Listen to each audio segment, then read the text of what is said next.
क्या होता है मरने के बाद? कहाँ जाती है हमारी आत्मा? मृत्यु उपरांत क्या मृत आत्मा हमसे संवाद कर सकती है? हमारे कर्मों की गति का हमारे मृत्यु उपरांत जीवन पर क्या प्रभाव पड़ता है? डेथ के ऊपर ये जबरदस्त पुस्तक luminous landscape of after life का एक खूबसूरत आर्टिकल पिरामिड ध्यान जगत मैगजीन में छपा है और उससे मैं आपको पढ़कर बताने जा रहा हूँ मृत्यु उपरांत जीवन में हमारे साथ क्या क्या होता है।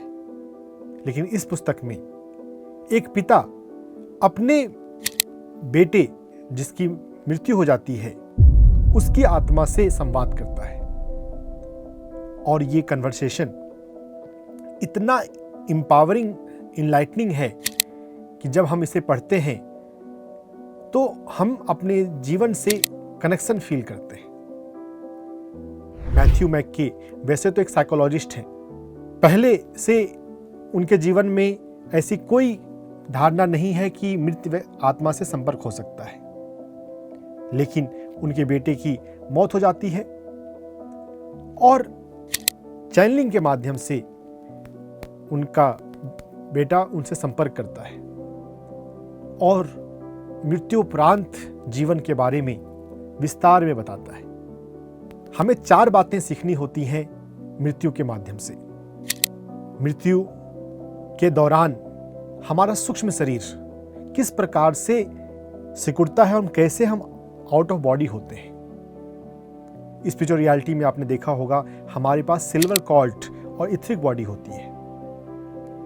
सांसों के माध्यम से जब प्राण हमारे भीतर जाता है, जब मृत्यु का समय आता है तो यह प्राण शरीर सिकुड़ने लगता है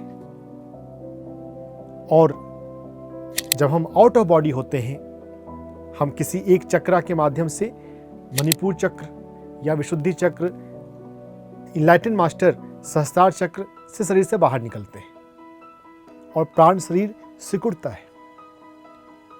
अगर मृत आत्मा का शरीर से मोह हो तो वो फिर से आना चाहता है शरीर के भीतर, लेकिन आ नहीं पाता क्योंकि अब प्राण शरीर सिकुड़ने लग गया। तो बहुत सारी आत्माएं जिनको ये सब ज्ञान नहीं होता है वो दुविधा में पड़ती हैं, परेशान होती हैं। अगर किसी व्यक्ति की मृत्यु किसी बीमारी से हो रही हो और डॉक्टर उसको बचाने की कोशिश कर रहा है या आसपास के लोग परेशान हो रहे हैं, तो इस परेशानी को देखते हुए वह भी कंफ्यूज होता है। लेकिन अगर कोई ज्ञानी हो तो वो समझता है इसके बाद के जीवन के लिए और स्पिरिट गाइड के साथ वो आगे बढ़ता है। हमारी जो आत्मा है वो हमें ऊपर की ओर खींचती है। जो हमारा शरीर है, जो हम सूक्ष्म शरीर को बांध के रखता है, वो तो अब मृत हो गया, तो नीचे की तरफ खींचने वाली शक्ति तो अब रही नहीं। तो ये ऊपर के खिंचाव से आत्मा आगे की ओर, आत्मा लोक के टनल में जाती है। हमारा नीचे आने का प्रयास व्यर्थ है उस समय। अगर कोई मोह में हो या परेशान हो, एंगर में हो और वो उस अपॉर्चुनिटी को मिस कर जाए तो कभी कभी कुछ रेयर सिचुएशन में अर्थ बाउंड स्पिरिट, भटकती हुई आत्मा बन जाते हैं। जब जाने का समय आए तो हमें आगे की ओर जाना चाहिए क्योंकि अब तो हम रुक सकते नहीं। जो शरीर हमें संभाल सकता था वो तो अब मर गया। नीचे रहने की कोशिश व्यर्थ है, आगे हमें जाना चाहिए। हमारे जीवन में जितना पीछे ट्रॉमा हुआ हो, मानसिक बीमारी या इमोशनल हर्ट, उन सभी को हील करने के लिए हमें हीलिंग सेशन में ले जाया जाता है। ऊर्जा के माध्यम से हमारी जो लाइट बॉडी होती है, जिसे बार्दो भी कहा गया है, उसे हील किया जाता है। जैसे नीचे हॉस्पिटल होते हैं, आईसीयू होता है, वैसे कुछ आत्माओं को हीलिंग की जरूरत पड़ती है अदर साइड में। अगर हम अपने जीवन में सजग जिंदगी जी रहे हों, लाइफ में कंप्लेन नहीं रखते, खुश रहते हैं, तो हमें हीलिंग की जरूरत कम पड़ती है। हीलिंग के बाद जो अगला बड़ा चरण है वो है लाइफ रिव्यू का। आकाशिक रिकॉर्ड्स के हॉल में हम अपने पिछले जीवन को देखते हैं और यहां पर ज्ञानी आत्मा, समझदार आत्मा और जिसने कभी इस टॉपिक को कभी जाना नहीं हो, उसके लाइफ रिव्यू के प्रोसेस में डिफरेंस आ जाता है। ज्ञानी आत्मा जो मृत्यु उपरांत जीवन के बारे में थोड़ा जानती है और अज्ञानी आत्मा, इन दोनों के लाइफ रिव्यू में अंतर यह होता है, जिसने कभी इस विषय को समझा नहीं, उसको हर एक विचार, हर एक कर्म, हर एक इमोशन को एनालाइज करना पड़ता है।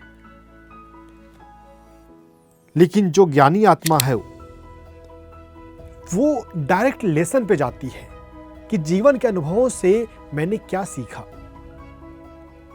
रॉबर्ट स्वार्ट्ज, जो एक दूसरे एक्सपर्ट हैं इन विषयों की, उन्होंने बताया हुआ है हम धरती पर लगभग 30 लेसन्स को सीखने के लिए आते हैं। तो कौन से लेसन्स को मुझे सीखना है और कितना मैंने सीख लिया, हम डायरेक्ट ये इस एवोल्यूशन को कर पाते हैं अगर हम इस विषय को समझते हैं तो। और जब हमने अपने लाइफ रिव्यू को कर लिया कि मुझे धैर्य सीखना था, मैंने धैर्य कितना सीखा, मुझे प्रेम देना सीखना था, मैंने प्रेम देना कितना सीखा, मैंने बात करना कितना सीखा, मैंने माफ करना कितना सीखा।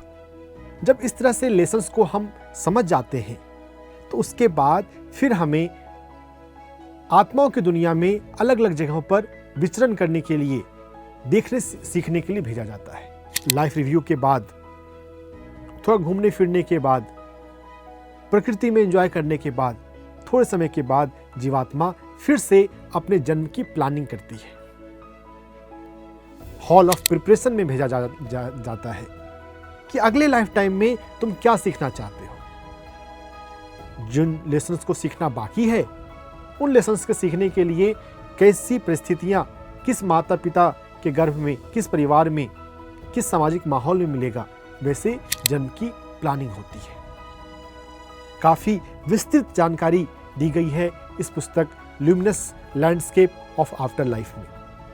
इस तरह की पुस्तकों के इनलाइटनिंग आर्टिकल को अध्ययन करने के लिए आप हमारी मैगजीन पिरामिड ध्यान जगत सब्सक्राइब करें, जिसका लिंक आपको डिस्क्रिप्शन में मिल जाएगा।